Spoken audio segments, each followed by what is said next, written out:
Now, the list of intolerable actions taken by the Kenney government's long, and it grows every day. While other governments around the country and around the world have been doing everything in their power to help their citizens through the COVID crisis, the Kenney government here in Alberta has chosen to use the pandemic as a cover to implement an aggressively ideological agenda. They're chasing doctors out of the province and handing layoff notices to 11,000 healthcare workers during a pandemic. They're keeping our kids and education staff in schools and classrooms without adequate supports or protection. They're laying the groundwork for privatization in our public education system by using increasing amounts of public money to fund private schools, giving billions in handouts to corporations while saying the cupboard is bare for vital public services like healthcare for our sick, education for our kids, and AISH for the disabled. But that's not all. They're also grabbing our pensions and putting the retirement security of millions of Albertans at risk by using CPP as a political prop instead of treating it as what it is, a sacred trust. They're selling our parks, watering down environmental protections, ignoring the disproportionate impact that the COVID crisis has had on women and low-wage workers, downplaying climate change, and ignoring the unfolding energy transition.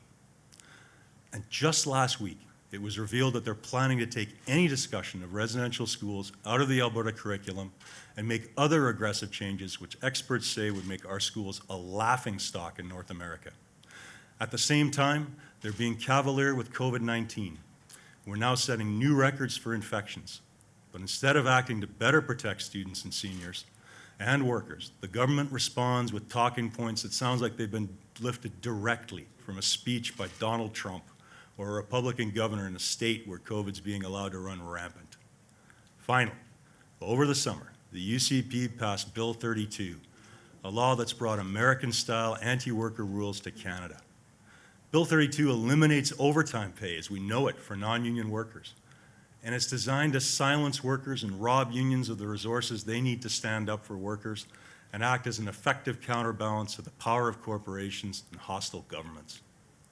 But the UCP isn't content to leave it there.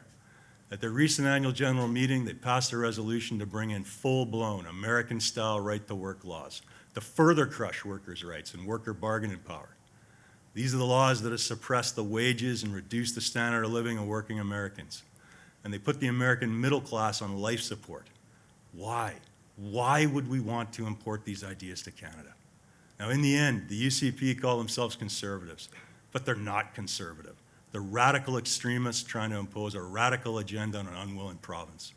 Now, we're here to say it's not what Albertans voted for, and it's the last thing we need during a pandemic and a recession.